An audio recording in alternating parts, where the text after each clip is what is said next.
kanthi sanget ingkang putra Purwaganti. Jengandika singetaken nadyan kados pundi kemawon nalurinipun dados tiyang estri utawi dados ibu menika saged nggagapi dumateng moganing lelampahan. Kula aturi ndelekaken Purwaganti. Kose to, saya Prabu Kose.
Saranane wong yen luhung batah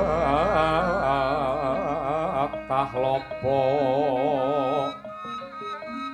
kurang guling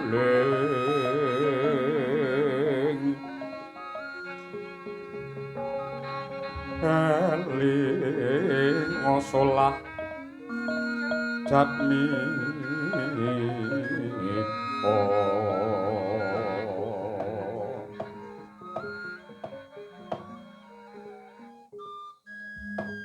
saya merobo yen ana rembug ayu dirembug yen ana itung ayu dipitung kanthi becik yen kowe matur kanthi srana gugup guragapan kaya mangkono ora tumata kang dadi napasmu kaya mangkono malah ora bisa terwaca ing dadi ucapmu alon-alon wae sing nduk karepake piye Kakang Anoman kula nyuwun kanthi sanget ingkang putra pun Purwaganti kula aturi nyingetaken kula aturi ndelekaken sebab apa kok Purwaganti iki didelikake karana ripalungguhan samangke kahyangan geger piye wonten titah madya pada utusan saking negari Tunjung Lautan ingkang ngamuk punggung wonten kahyangan satemah para dewa menika sami mundur satemah dewa nuding anak Anoman sing mijil jalu ingkang badhe kinarya dados jago nanging tujunipun kok dewa mboten ngertos Kakang Anoman anggenipun bebrayan kalian Sayem Prabu menika anggadhahi yoga jaler menapa mboten pramila saking menika monggo dipun singetaken Purwaganti Kose to Kose apa ora kleru sing dadi ucapmu wis cetha lamun tok Anoman pancen ripalungguhan iki wis dadi pendhita ana Kendali Sada. Ning jaman nom-nom aku mbiyen aku ki kondang Gembong Suwilagiri. Aku ki senopatine Sang Rama Wijaya. Anggene amunah satru murka ya kuwi Prabu Dasamuka ing Alengka. Upamane duwe anak nurun kelawan wong tuwa, gedhekake lelabuhan marang Marcapada munggahe kahyangan kudune disurung, kudune diayomi lan kudune kudu dipangestoni supaya bocah iki bisa labuh marang kahyangan Suralaya. Nanging kula aturi menggalih ing atasipun dewa kemawon mundur menawi anak kula maju perang tan murunga sulung mlebu geni kula marani gepuk. Kula mboten purun menawi ngantos kecal anak kula ingkang setunggal menika Kakang. Sing jenenge siji pesti, loro jodoh, telu wahyu, papat derajat, lima donya kuwi dudu pamurbane menungsa ning kabeh kawasisa dening Gusti ingkang Maha Luwih. Pati uripe menungsa kuwi ana astane pangeran. Nadyan kados pundi kemawon menawi ngantos Purwaganti minggah kayangan mongko pejah saestu. Kula badhe lilung, kula badhe bingung. Ginanipun menapa kula gesang menawi mboten anggadhahi anak minangka talining katresnan kula mboten saged Purwaganti kedah dipun dhelikaken Kakang. Gom, Nun. Yen ana fenomena kaya ngene kira-kira pendapatmu piye? Lek pendapat ngono ki ora rame, ora geger, malah rukun. Nek lek pendapatan ki sok-sok marai geger. Terus ngene. Janjane yen aku entuk matur lho sing bener ki Anoman. Kapan anak iso kuncara? Kapan anak iso mikul dhuwur mendem jero karo wong tuwa yen ora labuh karo kayangan. Yen aku dadi Sayem Praba kudune anake dipangestoni men munggah kayangan, men apa kuwi jenenge nindakake dharma satriya mongko dadi kusuma yuda. Kudune didukung bapake mbiyen ki Senopati, yen anak-anak tikus lek ya mesakake. Ih Bagong, jenengan mboten ngandhut, mboten kula wentah dumateng anak kula. Jenengan penak ling ngendika kados mekaten ing jenengan boten ngrasakaken ajuring manah kula menawi ngantos Purwaganti pejah saestu wonten kahiwangan mangke kados pundi. Lah ya Anoman ki apa bener. Anake gur siji ku arep dililani munggah kayangan. Ya lek mung lara, lek nganti mati njur piye? Napa pati uripe menungsa menika wonten asta jenengan ki Bagong. Sedaya kapurba dening Gusti ingkang Maha Luwih. Menungsa mung isane mbudidaya kalih ndedonga. Lah iya, waton didongakake tetep anakmu munggah kayangan mestine apik. Lah ya Sayem Praba iki kleru. Wong anak arep kondang, arep labuh karo kayangan, parandene malah dialang-alangi. Nanging ngantos mati tenan kados pundi? Lah iya lek mati lah ya geton Anoman kudune ora mangestoni. Wong anake munggah kayangan dipangestoni nganti mati tenan. Lah ya cilaka to, Tru. Sita, kowe iki ngewangi sapa iki? Diseneni Anoman melu Anoman, seneni Sayem Praba melu Sayem Praba ora.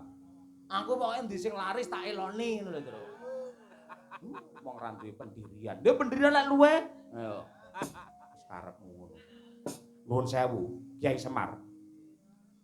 Mboten ketang seklimah monggo paring dawuh bab lelampan menika kados pundi Ki Semar. Mbegegek ugek-ugek. Anoman yen aku ndok perintah supaya ngudal gagasan luwih becik aku tak meneng wae. Merga apa? Yen aku mengko mbelani kowe, bojomu mesti nesu karo aku. Yen aku mbelani bojomu, kowe mesti gelo karo aku. Wis, aku ora perlu usul apa-apa, sing penting ning omahmu kene aku ingonono ngono ae wis. Semari panganan ae senengane. Ngisin-ngisini ora. Saestu Kakang Anoman patri nyingetaken dumateng ingkang putranipun Purwaganti.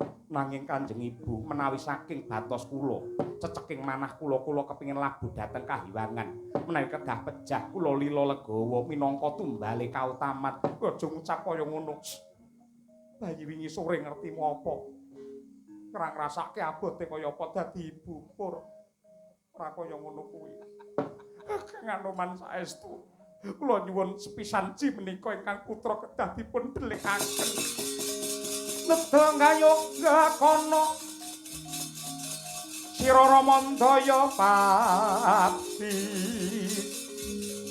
ana yaksa gung Sangkrama namane wil katak sini dedaki jroning waris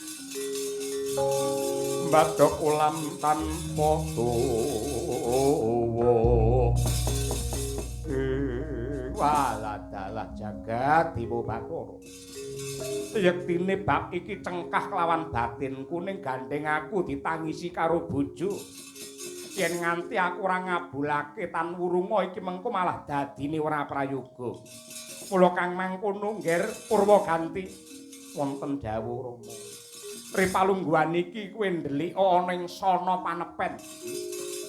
Kowe mlebu ana sana panepen, aja pati-pati metu saka papan kono yen ora tak timbali. Ndak baleni sepisan Kang.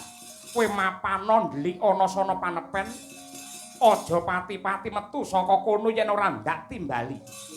Ki Petruk Ki Bagong mangsa boro anggenipun glowentah dumateng anak kula mapan wonten ing sono panepen. Ya. Ya, Mas. Nyat pangeling kalang wanagara sangkangun sawilan.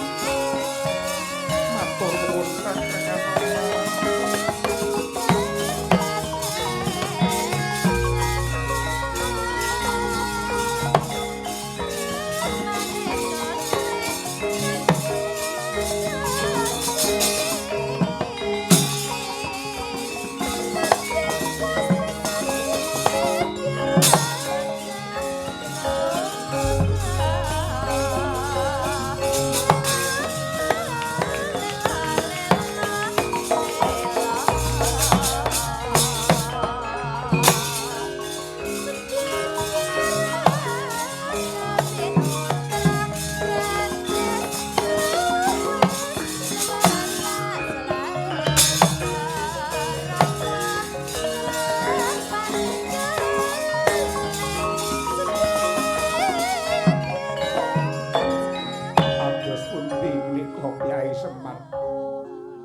Dipun bunta kalian katresnane bojo satemah sisip kalian jiwa kula anggenipun ngudang dumateng anak sepados tetep dados satriya perwira. Ora perlu ndok pikir banget turutana wae karepe Sayem Praba. Ning kowe kudu waspada, kowe kudu ngati-ati. Wiwit kowe goroh karo dewa, ya iki mengko lelakonmu bakal kebak pendadaran lan pacoban sing ati-ati ya, Mas.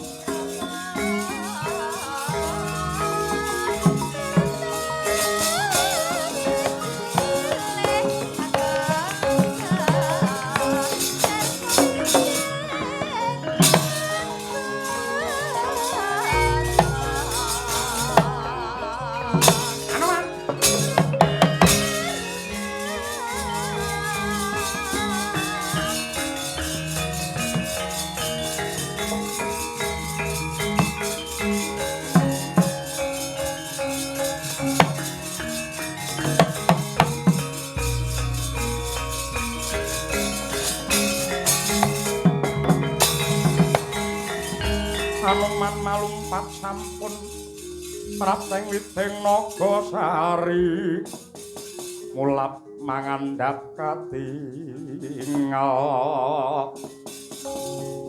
panodya puru haking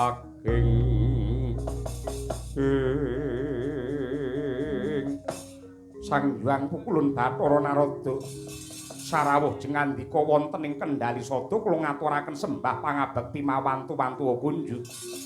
Ya sengganan ndak tampa gawe dontonge rasa pangistulun wae tumrap lawan jeneng kita. Maruti. Nuninggih kula pundi mugi andadosaken jimat. Kawis tinggal sumengka pengawak Bajra Sigra kang mawa gita wonten wigatos menapa Pukulun. Kejaba sanja tilik marang kanjiwananmu ripalungguhan iki ulun diutus karo Sang Hyang Jagat Pratingkah. Kahyangan geger merga pangamuke senopati saka Tunjung Lautan. Sing ngandadekake para dewa kabeh padha poyang payingan satemah Sang Hyang Jagat Girinata paring dawuh supaya golek jago.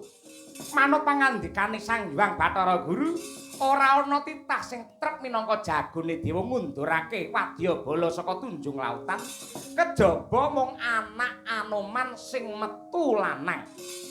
Ya bagaimana? Ulun ora ndungkap aku ora ngerti anggenmu omah-omah karo Sayem Praba ki duwe anak lanang apa ora. Mula ulun dangu kelawan jeneng kita. Kowe duwe anak lanang apa ora Anoman? Mboten.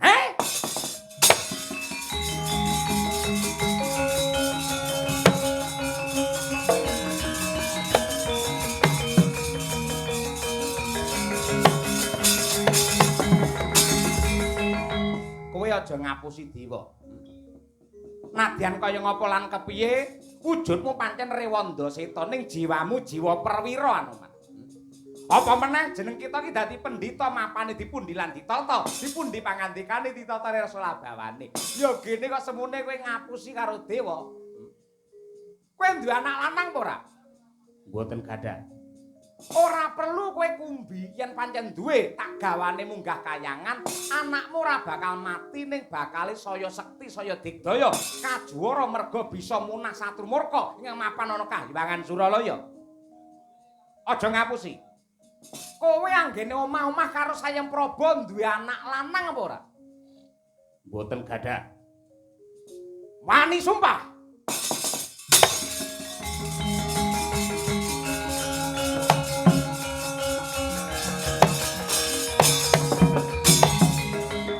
Pancen kowe ra duwe anak lanang mara gage sumpah. Dene sumpahmu mara gage terokno apa kang dadi sabdane Hyang Narada iki. Pukulun Narada. Lho, jenengan malah ngundang asmanipun piyambak.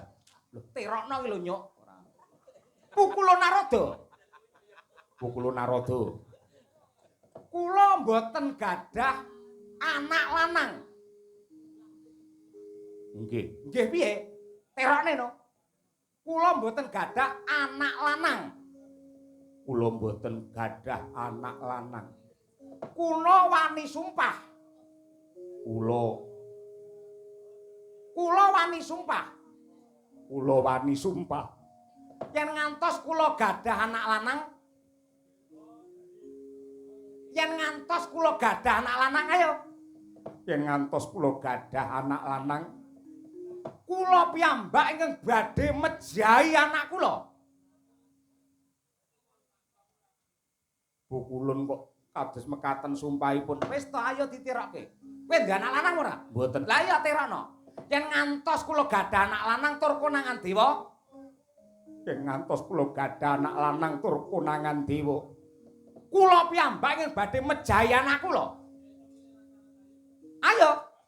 Kula piyambak ingkang badhe mejahi anak kula. Kineken jagat saikine. Adi guru wangsite pleset iki.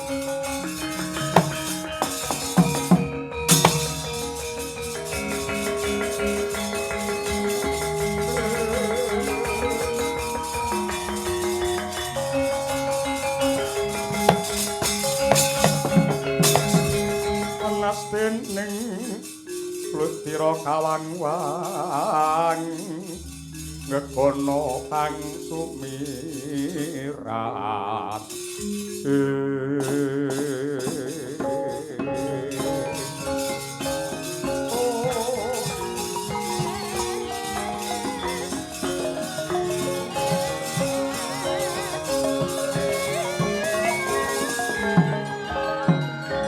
mendung ireng peteng anggaweng kaya nutupi ing mapan wonten ing pertapan Kendali Sabda. Pating jedor suarane kilat tatip ingkang anyander. Kaya-kaya melu duka mulat Sang Brahmana ingkang lirwa dumateng Ubaya. Hanjentung jegrek nganti kaya tugu waja nenggih Sang Anoman awit ngenya ngapusi dumateng dewa. Malah kawijil kang dadi sumpahe. Anakku nggih Purwaganti. Kowe tak dongake kali saka bebaya. Kowe linga welinge pakmu. Aja pati-pati metu saka ing gedhong panepen yen ora ndak timbali cah bagus.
Apa, Le?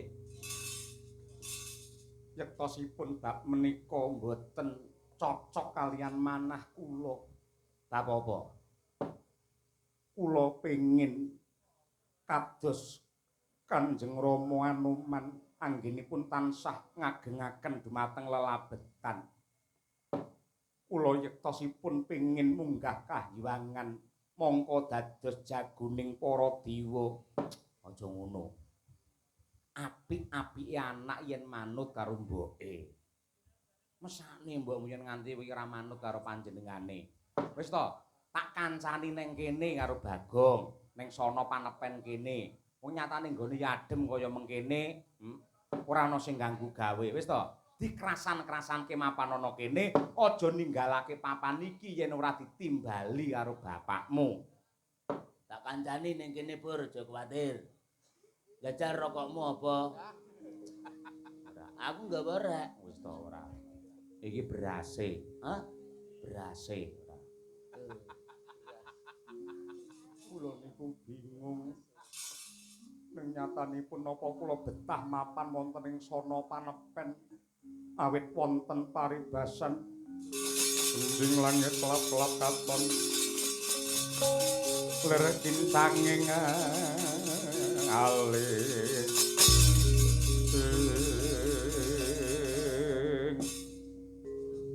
Ki Petro Apa? kok elok sanget ing atasipun papan panepen ingkang sepi kados mekaten kok wonten gambaripun tiyang estri. Papan tertutup kaya ngene nek gambare wong wedok. Terus Apa?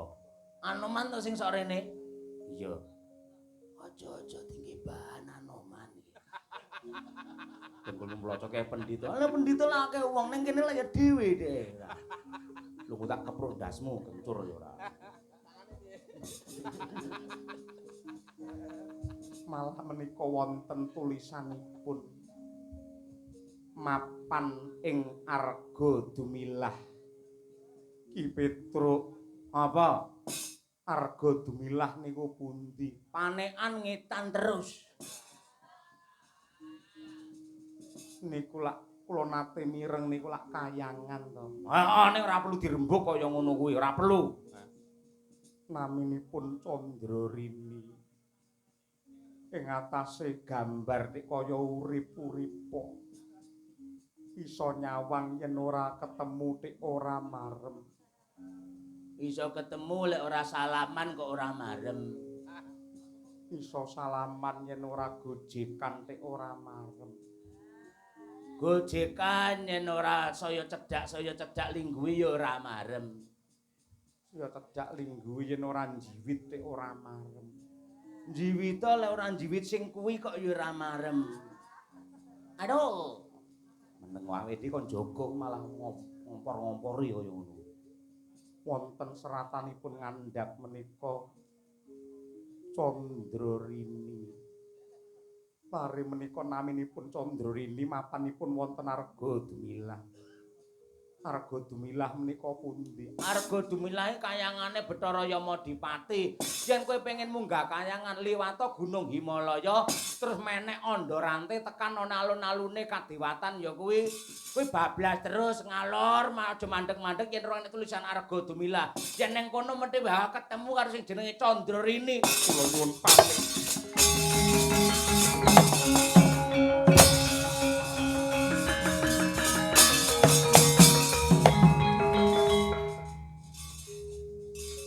Gong. Nun. Neng mburimu kae ana kayu sing adate nggih ngancing lawang. Endi? Ae lho. Gedhi sak pupu to. Iya. Terus Jupuken gorene. nggih apa? Jupuken.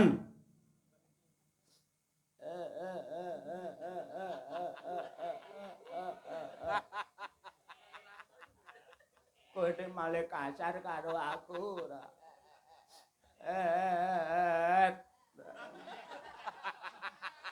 Ngopo lambe Mau keseleleken ora. Iki Mas Petruk. merem, Hah? merem. Aku ora duwe telapukan kok iso merem. Dingkluk. Oke. Ya Bang Bayi. Dalam rangka apa kowe ngepruk ndasku lho? Kowe diperintah karo Anoman karo aku ning kene kon ngopo? Turu ndasmu ora. Jaga Purwaganti aja nganti metu saka kene. Lho, yaene penake metu kok. Aduh, tangkis ora. Bocahe malah bradak kok kene mongko arep munggah kayangan golek sing jenenge Candrini. Kowe karep ora tak uwek-uwek gawan Aja sok dinggene diwek-wek ora. Angel gambar ngono kuwi angel diwek-wek ora. ditututi munggah kayangan yen ana apa aku karo kowe dukan goblok ora. Ayo to. Ayo.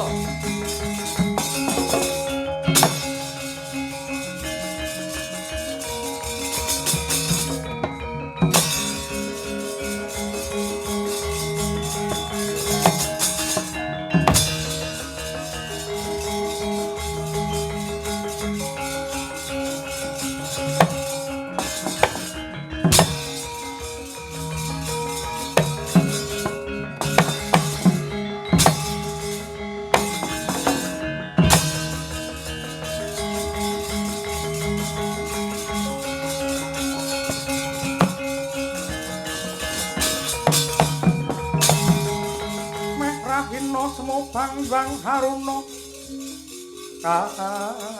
katinetraning uga rapok sabdaning kokiloring kanikara saketer kini dungane ingkung Nimas Pandhawa wong ayu sing kaya godhong tunjung netrane pinter temen kowe gegem jantunge Purwaganti. Nadyan kaya ngapa bab iki tak tekati. Urung marem rasane atiku yen rong ketemu kelawan Candrarini. Upamane aku kudu mati ana kahiwangan rasaku lega mergo wis ketemu karo Geganti lani rasa.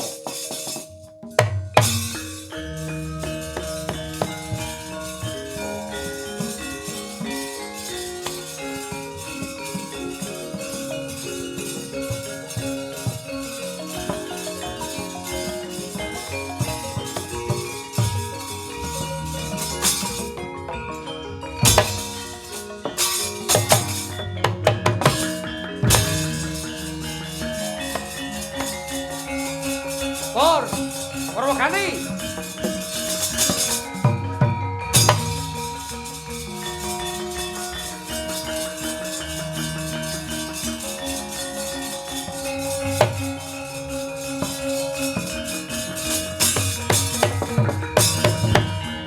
Saya nengaken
Kabuangan arga dumilah hanane mung kaendahan lan pepasren ingkang asri nanging nadyan kaya mangkono nenggih calon Hapsari Dewi Candrarini kawis tinggal boten rena ing penggalih tambuh-tambuh sutaning galih kaya den ombang-ambingake prasasak prau cilik ingkang mapan wonten tengahing samudra Sanadyan gedhe kawigatosane nenggi Sang Yama Dipati. Parandene datan kuwa amberat dumateng liwunging rasa Sang Ayu.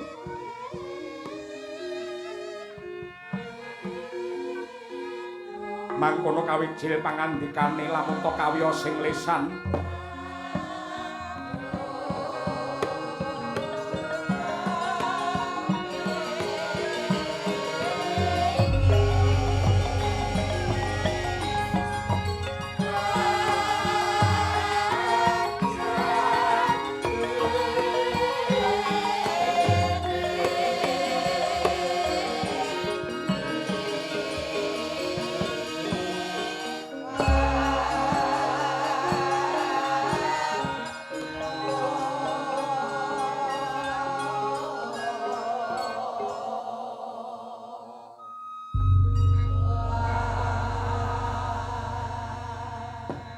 Yani jagning talaga kadhe langit mambang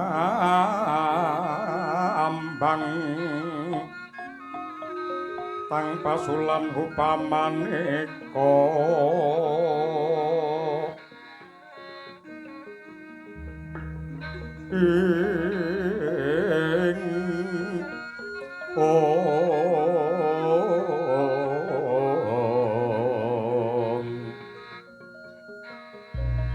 lintang tulya kusuma ya sumawur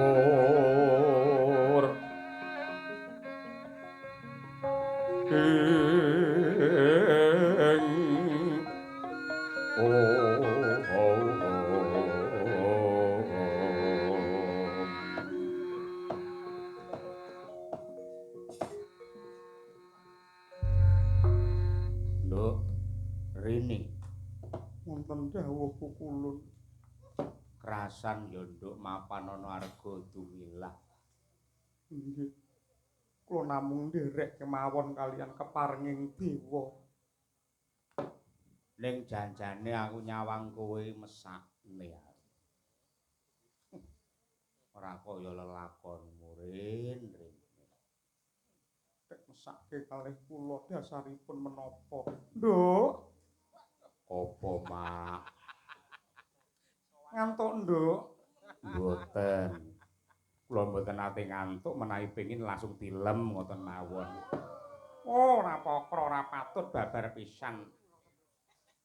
Candra Rini. Wonten dawuh. Kowe yen tak kandhani lelakon sing saknyatane ning kayangan ngono apa kira-kira kaget? Menapa ingkang badhe kadhawuhaken? Kaget ora kowe? Lah dereng ngertos ingkang dados wosing wigati nek kaget. Kowe tak kandhani ya. Ning kowe kudu prayitna lahir batin sing sabar rasamu. Kowe diunggahke jari didadekke widodari ana kahyangan yektine ora baku. Ora wigati. Kuwi nomer 17. Merga sejatine Rin kowe diunggahke ning kayangan kuwi ora dadi widodari wae ning kowe calone dipalakrama karo pukulun Bathara Guru. Kaget ora Rin? Mboten. Tik ora kaget. Dawuhipun Kanjeng Rama teng kahyangan kula mboten pareng kagetan kalih gumunan. Dirabi Bathara Guru gelem. Nggih menawi pancen kodratipun kados mekaten nggih mboten napa-napa derajat kula menungso dipun palakrama dewa menika lak nggih mujudaken kanugrahan. Gelem tenan yen ngono. Nggih purun ning upami dipun keparengaken milih tinimbang dipun palakrama kalian Bathara Guru kula milih dewa ingkang dedegipun ageng inggil lan jangkung. Sapa? Mboten wonten sanes kejawi namung paduka pukulun Yama Dipati. Kristian.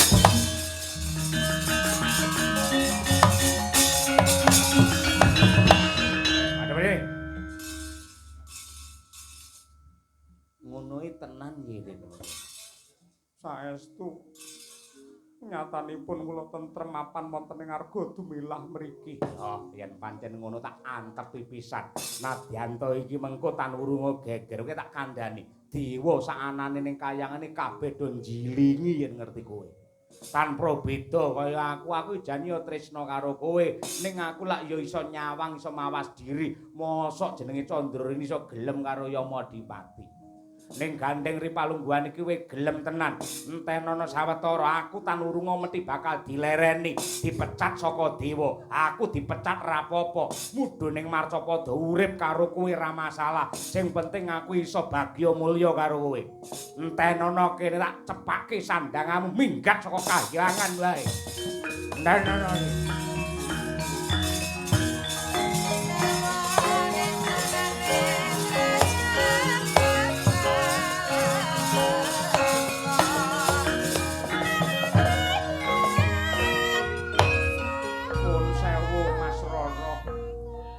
Napa mboten klentu ing atasipun kon milih Bathara Guru kalih Yamadipati tik milih Yamadipati.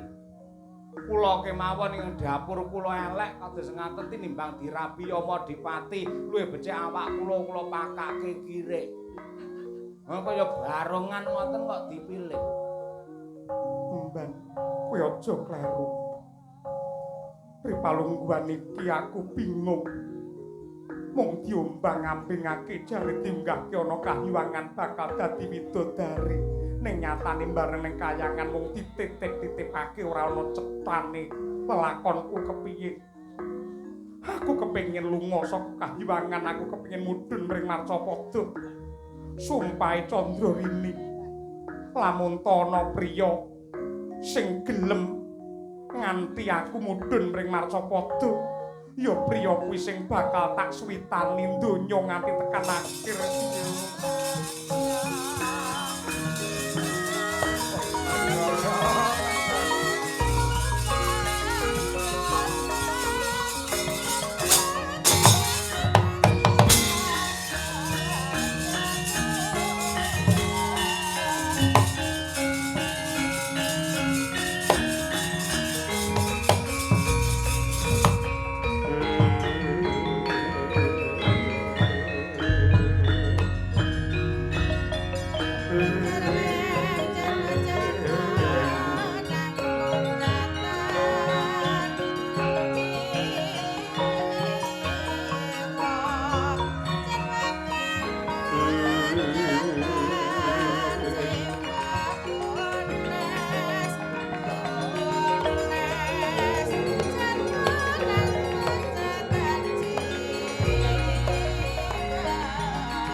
Pawongan sing mlebu ana kahyuwangan arga dumilah. Panjenengamu ki sapa kisana? Inggih, nderek tepang Gladiwanuh. Kula menika lare saking pertapan Kendali Sada. Atmajanipun Kanjeng Rama Resi Anoman. Dene nami kula pun Purwaganti. Purwaganti? Inggih.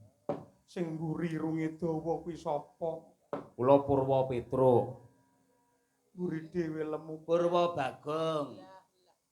Truk, Apa? sing mburi dhewe lemu nyawang aku terus to. Endi? Mburi dhewe lemu lho. Aku etok ngantuk panggah nyawang aku. Ngono kuwi 200 ora jalan ya, Truk. Ya geting karo kowe anggere wong wedok diukur dhuwit ngene pelecehan, enggak boleh seperti itu. Lek ngono paling ora ya 250. Alah aku ya podho kaya ngono ora. ditepungake aku Dewi Candrarini. Inggih, kula sampun mangertos. Tik ngerti amargi wonten sono panepen kula wonten gambar jengandika Dewi Candrarini mapan wonten ing Arga Dumilah. Mila kula sowan mriki menika yektosipun namung ngetutaken dumateng Osi ing kalbu. Anggen kula kepingin pinanggih kalian jengandika sang putri. Yen wis ketemu banjur arep ngopo? Menawi kula blaka menapa mboten dipun dukani. Apik-apike menungsa yen gelem jujur. Inggih nyuwun pangapunten. Nadyan to paribasan kaya wong wuta ngitung lintang. Ning gandeng menika sampun tumanem jenjem wonten ing manah kula meksa badhe kula aturaken. Lan upami jengandika sang ayu mboten kepareng nampi mboten dados menapa karana kula saged mawas diri kula menika namung atmajanipun pendhita saking gunung Blaka Suta Blak Kotang terus terang kula menika kaprawasa dewaning katresnan kula menika gandrung kayungkun kalian jengandika Dewi Candrarini nanging saksampunipun kula matur mekaten mesti kemawon jengandika gumujeng kalian atur kula tegesipun tangeh lampun jengandika nampi katresnan kula ning sampun dados ubayaning manah kula mati mboten dados menapa waton pejah kula mangsangoni kanthi esemipun jengandika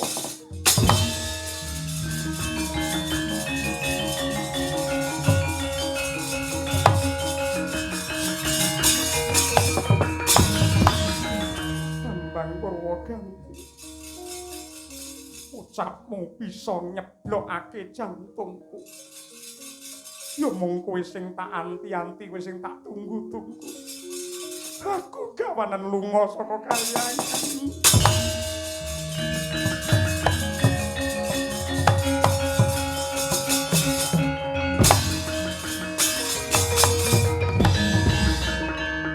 Bang, non. Kowe sing tuwek ya. Pak apusin ta aku. Senengane ngono kuwi. Buka rokok le ning Sragen le. Ora sudi. Minggat kuwi ora. Kowe politikmu ngerti. Aku karo kowe pancen dulur. Nek urusan wanita mesti royokan ngene. Sing tuwek karo tuwek, sing ngarep karo ngarep, mburi karo mburi. Mburi karo mburi. Mburi karo mburi ngono. Ya mburi karo mburi. Mburi karo mburi ngarep karo ngarep ngono. Senengane ora. Ini mundur. Gawe isin ora.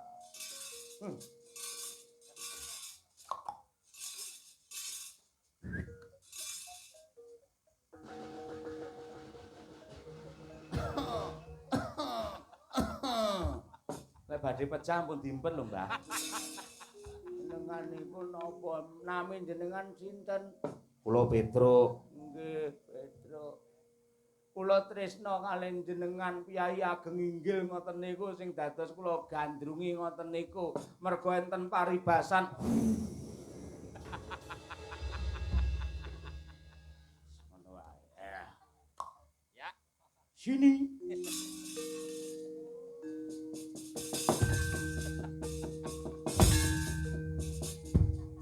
Enten opo, Mas? Oh, suarane kewedhi kok. Seleraku ya ngono kuwi malan. Aku iya. Aku udah Wis meneng sik nang kono. Sinten asmanipun? Dangu dumateng kula nami kula pun Winong Nawangsi. Weh, lah layak bibire kaya Ariel Tatum ora. Kula Petruk. Nun, Petruk. enten apa nyeluk kula? Blaka Suta, Blak Kotang terus tegang, anu terang. Kula tresna kalih jenengan. Pripun? Kula tresna kalih jenengan. Waton jenengan saged nggathukake tembung ora kula gelem mangpek bojo. Oke.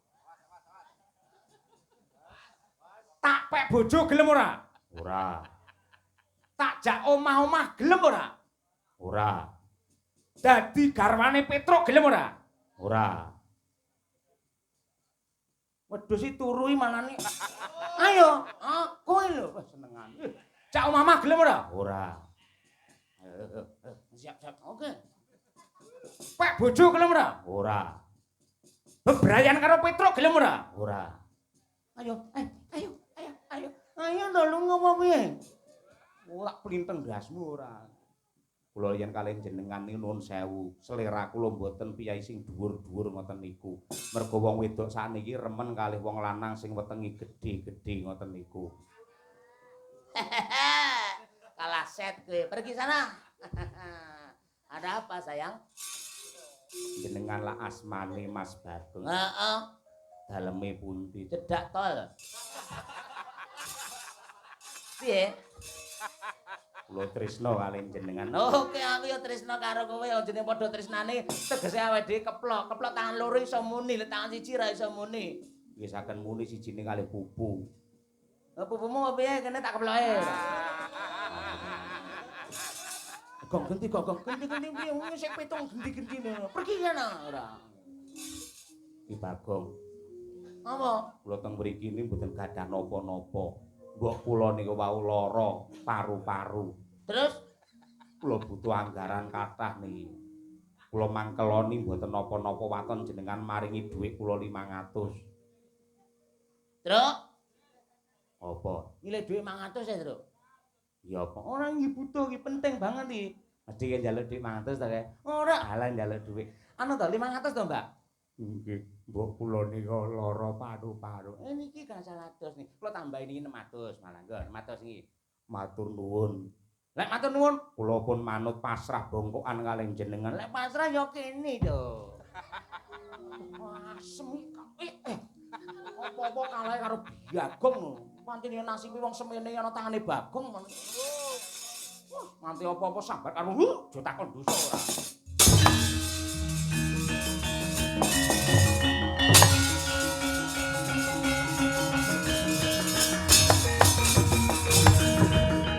Sandangamu wis tak gawakne, Rin. Rin. Ayo minggat, Rin. Kabeh wis tak gawa ning tasmu iki. Iki jenengku iki Yama Dipadi, mula iki dadi adi ngene iki. Umurku wis 25 taun ngono. Ayo lunga Rin mergo Rin, kowe nek karo cah lanang iki sapa? Rini.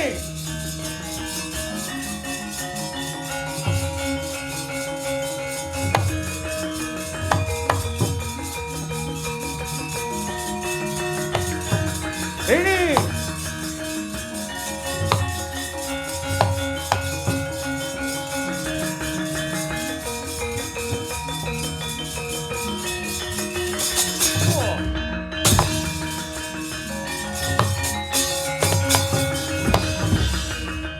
Cah lanang kluyuran ning kayangan sapa? Nggih dipun tepangaken kula lari saking Kendali Sada. Anak sapa? Putranipun Kanjeng Rama Anoman nami kula pun Purwaganti. Iki calon widodari ya kene runtung-runtungan karo kowe. Ayo rene lunga karo aku. Boten kula. Ingkang ngukir jiwa raga kula mboten wonten sanes kejawi namung Kakang Mas Purwaganti menika katresnan kula. Jare rabi karo aku milih dirabi Yama Dipati tinimbang Bathara Guru. Mboten saged. Katresnan kula dumateng Kakang Purwaganti. Mila saking menika, Purwaganti ora minggal ilangi nyawamu. Sapa sing glundung sirahe? Ah, jarak perkara wae.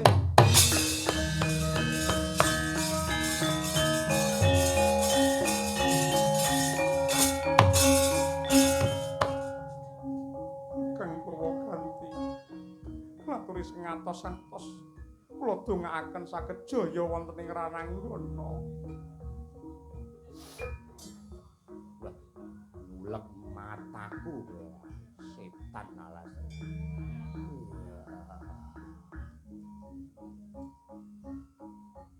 Wet.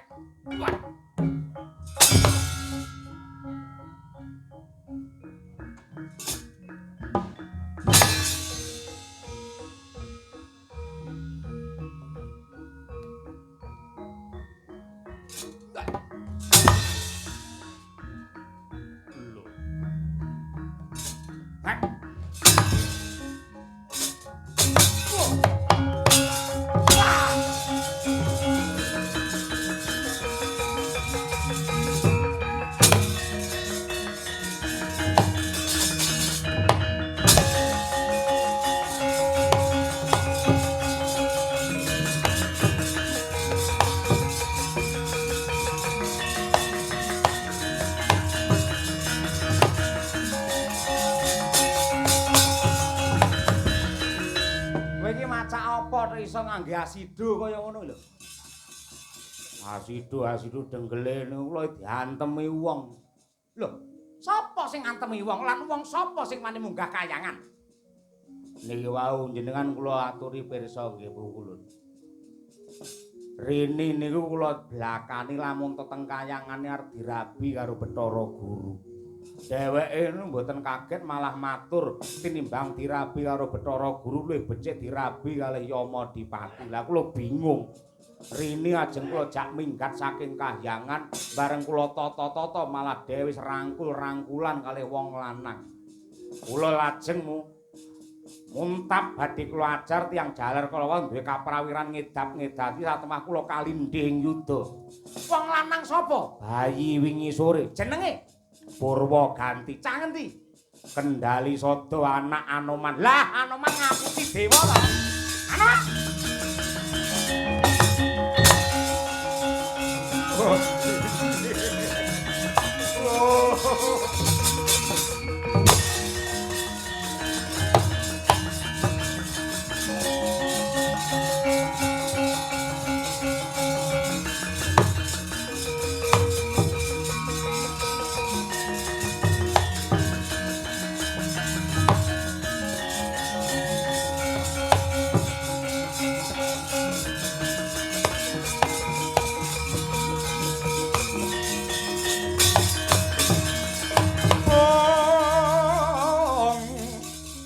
Kagyat risang kapirangu rinangkul kinempet dampet Bukulun sarawuh paduka wonten ing Kendali Sada kula ngaturaken kawilujengan Bukulun. Ora perlu mbagekke karo dewa, ayo saiki aku petung karo kowe. Kowe nalika ngarep sumpah jare randhi anak lanang, bener? Inggih. Nyatanipun kula mboten gadah yoga jaler. Ora duwe anak lanang? Mboten gadah. Aku tak takon, Purwaganti anake sapa?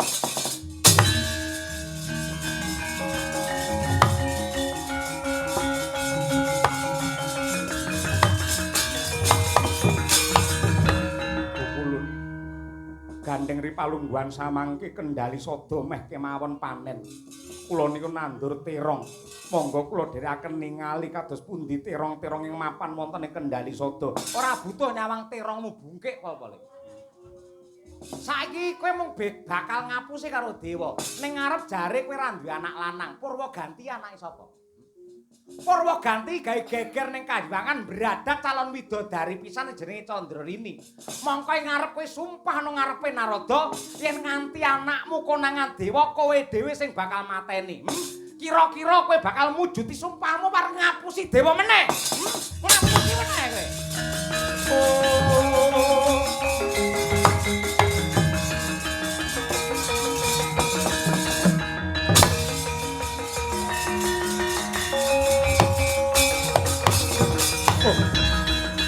Lakone abote kaya ngene.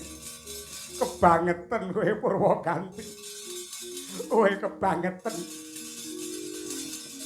Kowe ora nggugu guneme wong tuwa. Kowe tak penging lunga saka gedhong panepen parandene malah munggah kayangan gawe geger pisan. Yen lakon kaya ngene iki mongko aku wis sumpah nang ngarepe dewe yen nganti kowe konangan dewa aku dhewe sing mateni. Dek piye to kowe?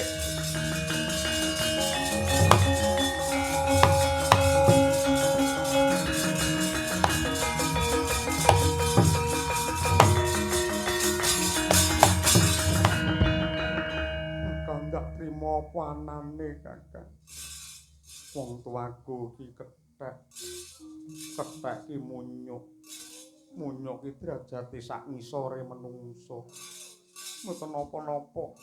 Waton jiwanipun luhur tetep badhe kula bekteni tinimbang nyatane jenengan putra ratu ning nyatane ratu sing ora iso ngayomi para kawula. Wis matur nuwun yen kaya ngono katresnanmu marang aku. Pur.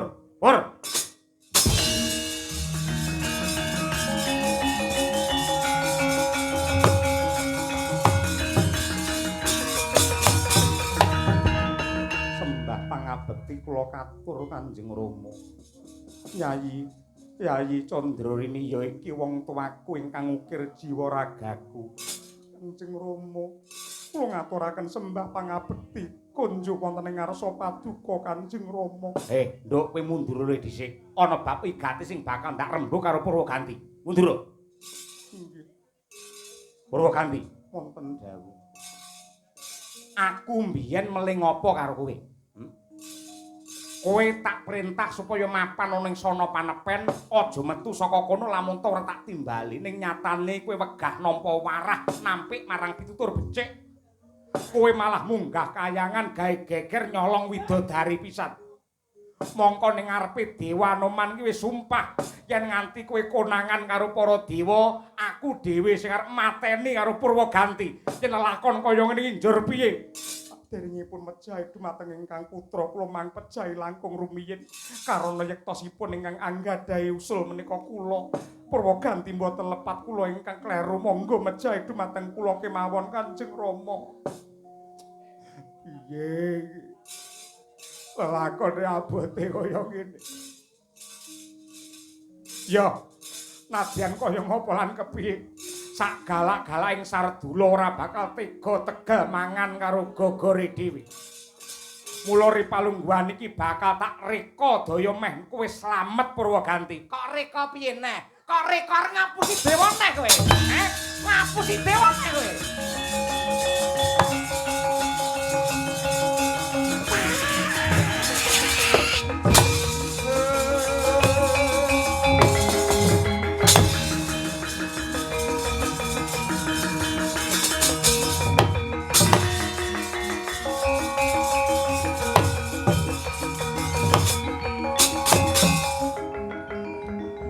Pejak kula nderek mati. Kula ingkang sumusul nganti wonten loka Kakang Purwaganti.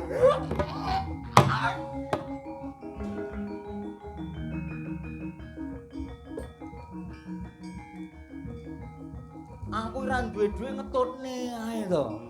Aku ora duwe duwe tak gawane gelang jam menggang ngoyak ae lho. Ngono iki piye? Boten saged kirang. Niki nambahke mbok kula anggenipun sakit 600.000. 600.000 aku ora duwe. Kedah mang paringaken dumateng kula. Canane. Ngodiar kowe. Matri.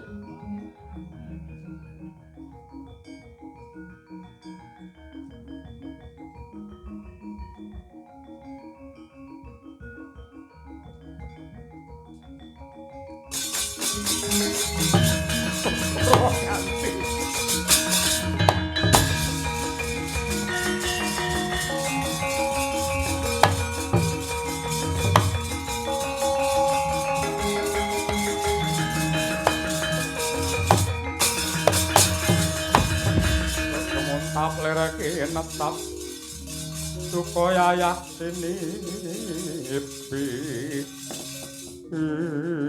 Saya meroboh. Lelakon iki dadi kaya mengkene mergo aku nuruti kang dadi panjalukmu. Upamane anakmu biyen ndok lilane munggah kayangan dadi jagone dewa, yektine bakal kajuara ora kok malah cilaka kaya ngene. Aku sumpah nang ngarepe dewa yen nganti aku duwe anak lanang tur konangan dewa, aku dhewe sing bakal mateni. Sawangen gletak ya cokot anakmu Purwaganti muter. Kowe aton kowe.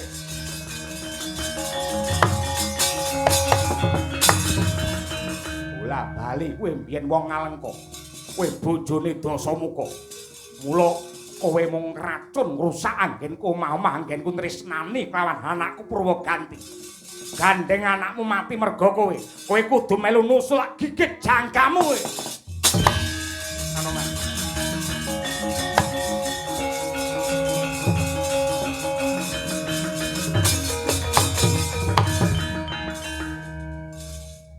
Wis tuwek anake wis gembrayah. Yahene iso bengak-bengok tukaran karo bojo. Njenengan sinten? Lho. Kamajaya. Oh, salah Kamajaya. Saka Kahyangan Cakra Kembang. Oh, inggih. Kula badhe ngrampungi dhumateng Sayempraba. Oh, sik to. ngibarate bacok-bacok landesan dengkul sing dibacok tugel dengkule katut tatas pisan. Kowe tak kandhani. Yektine bojomu pakartine kaya mengkono merga saka gedene pangemane marang anak. Tur Sayempraba yektine mung manut karo dawuhe dewa, ya kuwi Bathara Panyarikan. Nalika bojomu arep ngirim daharan ana ing among tani kang mapan ana sawah, dicegat karo Bathara Panyarikan banjur jagongan wong loro ning kono. Edan!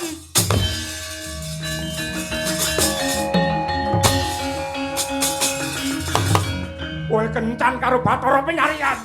Kowe selingkuh karo Bathara Panyarikan. Kowe selingkuh karo dewa. Kowe lonte. Man. Mosok pendhita kaya ngono kuwi. Mboten trima rasane. Wis. Anak kula pecah. Perkara mati didongake muga-muga patine anakmu sak njabane garis. Kowe rukuna karo bojomu. Anakmu tak usah danane. Kakang Anoman. Kirek.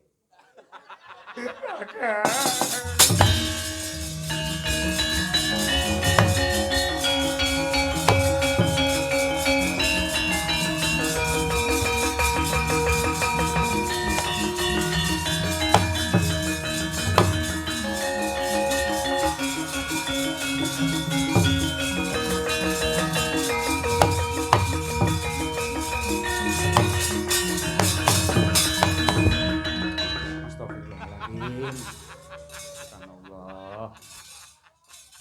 Anoman Nun, Sayempraba kon rene. Ya ampun.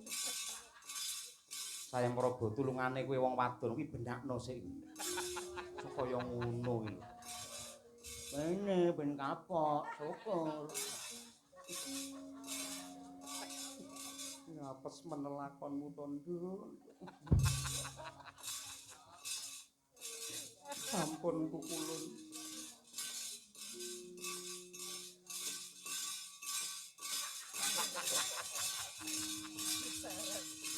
Mak usah dalane muga-muga urip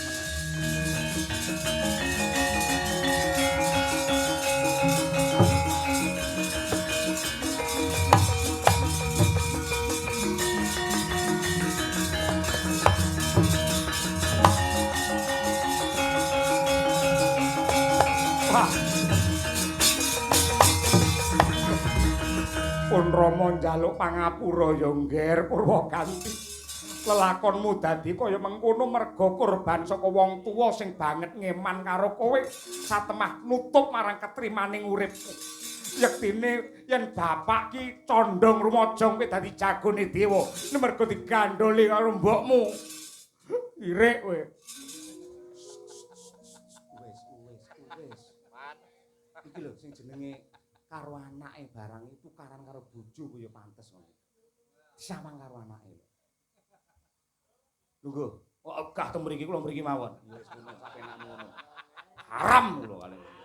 Kencan karo dewa ora. Wis. Aja dipikir banget. Piye? Kowe cemburu to karo aku iso cemburu aku ya apamu. Senes napa-napa kula. Oh iya, Dik. Lah nggih. Niki kados pundi ulun? Yen kowe isih mapan nang kene merga nggawa calon widodari mesti diuyak karo para dewa. Purwaganti wonten dawuh. Kowe sowana ning Ndarawati nyuwuna pengayoman kelawan Prabu Kresna. Nggih. Kowe ngene le, kowe matur lamun to anake Anoman ku panjenengan mesti ngayomi kelawan kowe. Inggih, mboten langkung ngestakaken dawuh. Nduk, kowe melu karo Purwaganti. Inggih ngestakaken dawuh. Ndang mangkat to mangan dewa.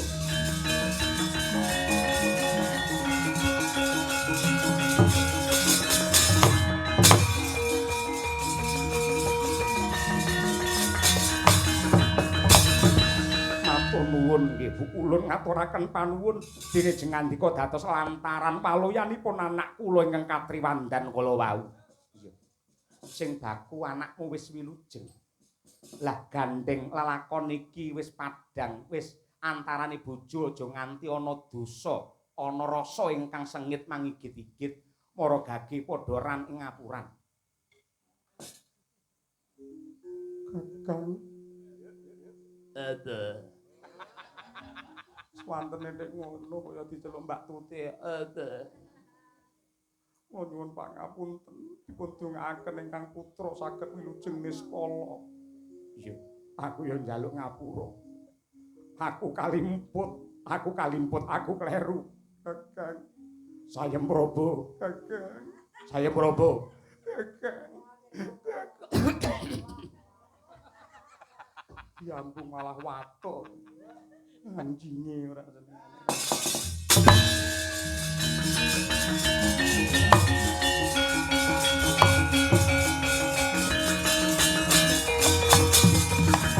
Arjuna wonten dawuh Pukul Bathara Widodari dadi panguwasaning sapa? Inggih. Kedahipun dados panguwaos kula sebabe kula nate jumeneng ratu wonten kahyangan jejuluk Prabu Kariti. Widodari sekethi kirang setunggal menika dados bojo kula. Yen ana widodari sing dibradat karo anak Anoman kira-kira sapa sing tanggung jawab?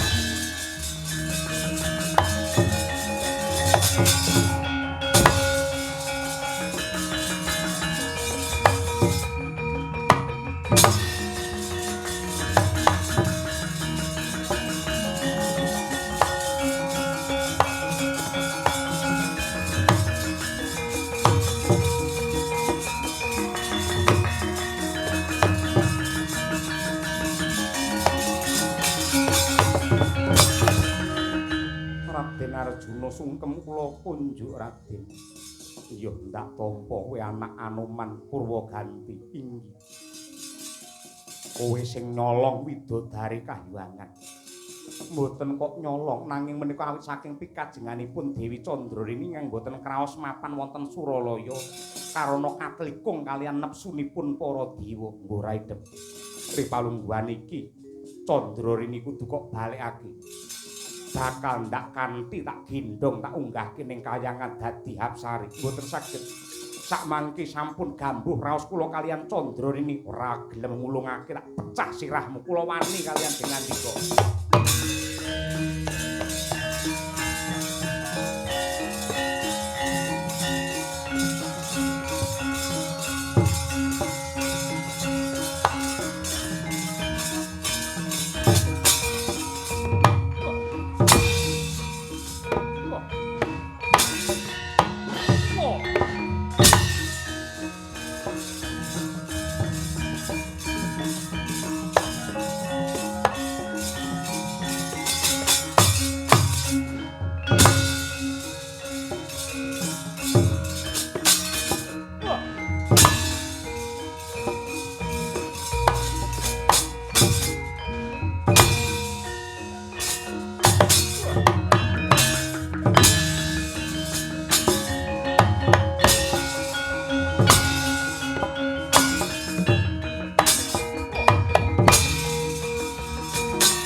Arjuna kalian Duratmaka anak Kakang Anoman nenggih pun Purwaganti. Perkarane karana Purwaganti wani Cumantaka nyolong calon widodari. Jenenge sapa widodari mau? Naminipun Candrarini. Ayu apa? Inggih sanget Koko Prabu. Jujur kowe tresna ya karo Candrarini. Semeles sama sumuju ngono. Kosek ta. Calon widodari jenenge sapa? Candrarini. Dibradat sapa? Purwaganti. Bocah ayu sanget. Kowe seneng po karo Candrarini? Selebas macam-macam mangsa. Piye iki Werkudara? Wis sing misu wae. Iki potlok kabeh rasane. Cahe kon rene. Cahe sinten? Purwaganti lho.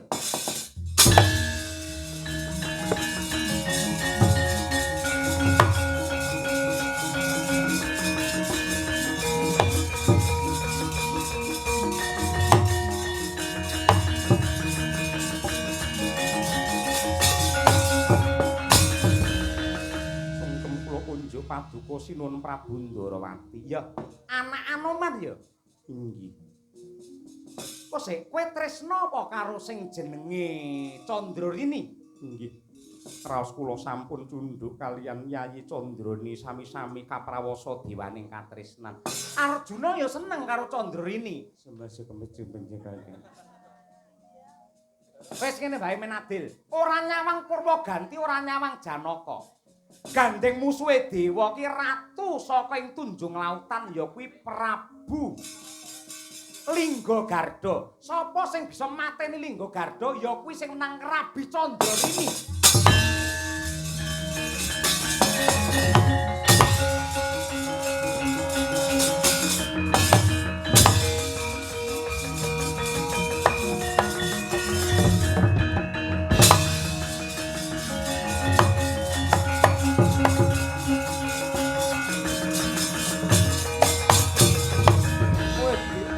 Goblok buta pengung.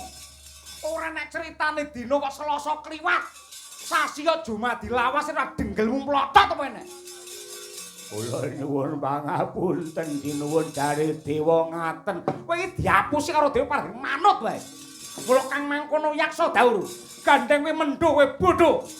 Tak gianto ana alun-alun. Sinten niku? Ndi? Eta.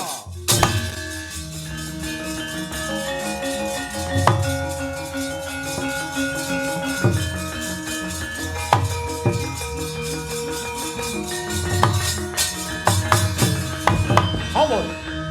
Panengah Pandhawa Raden Arjuna kuwi Prabu Linggagarda ratu saking tunjung lautan. Ana apa? aku dadi jagone para dewa supaya munah satu murka ingkang kedanan kelawan calon Hapsari Candrarini. Kukupen Candrarini waton iso jebol dadane Janaka. Goblok neh aku arep dipateni wong menenge goblok tenan lho iki.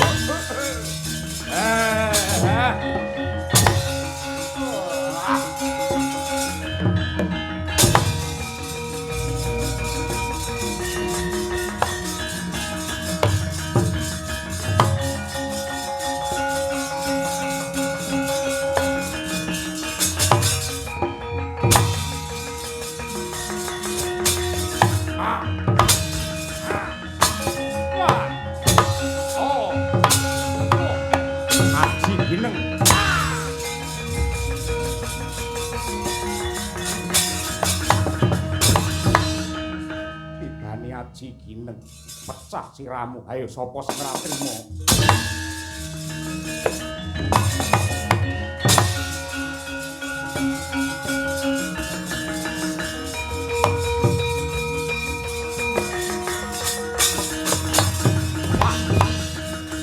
Patramu sing kaya mengkono, samu barang sing kok tindakake cetha lamun to nantang perkara karo Linggagarda. Senopati ku mati, utang wirang nyaur wirang, tang pati nyaur pati. Tibane Aji Gineng.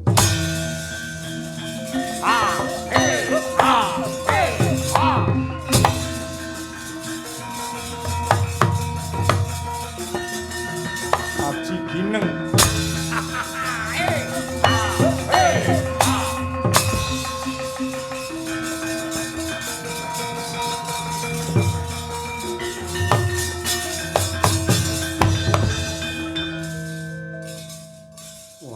Jahe dumateng ingkang rayi Koko Prabu. Sebabe pedhaipun menapa kula kasinungan Aji Gineng menawi mboten tumama.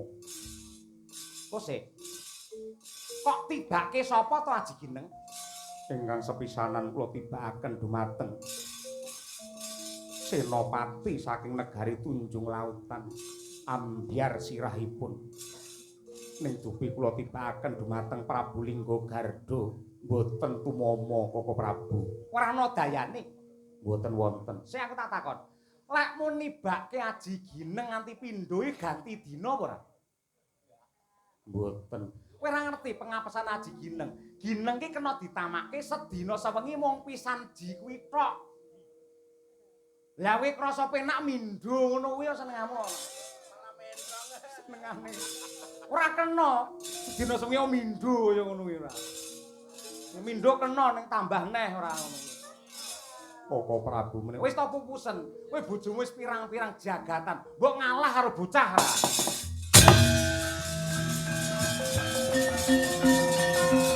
Ayo mundur.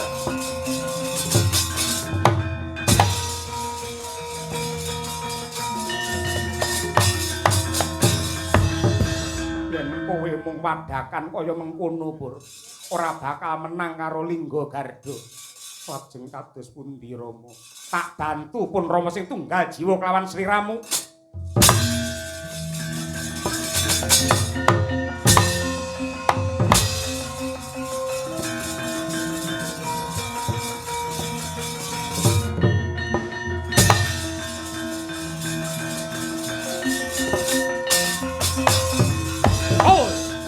Jagone para dewa Purwaganti. Njaluk ora dawa umurmu. Ora minggat dadi ndok pengawon-awon. Kok. Pak. Hei. Pak. Oh.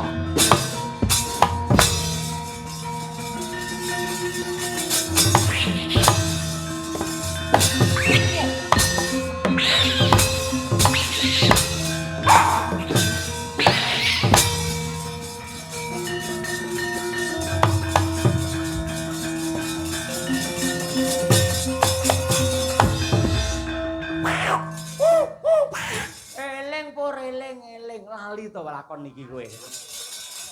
Eling bapakmu munyuk monggo ning kowe ganteng kaya ngono parandene malah beker-beker.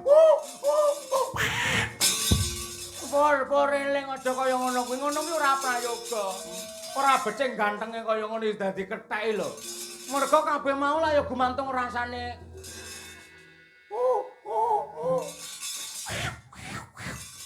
Man metu ora man, ra metu tenan tak glithuk lho kowe. Kok iso mlebu rene karepmu piye? Metu.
Sinuwun Darawati sing peteng wis dadi padhang sing ruwet wis kelakon dadi udar nadyan to pacobane ya ora enteng ning parandene gedhene rasa tresna kuwawa ngrekake bawana sing tegese antarane Purwaganti kelawan Candrini katresnane suci bisa langgeng salaminya. Inggih sinuwun inggih. Lan ugi katresnanipun lare kalih menika saged hanumusi lan tumular dumateng Raka Mas Bagus Sertu Izzat Aziz lan Mbak Yu Audrey ingkang sampun dipun mong dening pepundhen kula Bapak Ismani kaliyan Ibu Wiwi. Sapengker kula ing mriki mugi-mugi Bapak Ismani sak gotrah wontenipun namung tentrem-tentrem lan rahayu. Dene kula Semar ingkang ngayahi wajib ngrumasi kathah ing reh kalepatanipun mila nyuwun gonge samudra pangaksami sak beja-bejane sing lali sih beja sing eling lan waspada slameta sing nanggap slameta sing ditanggap slameta sing mirsani tanggapan nuwun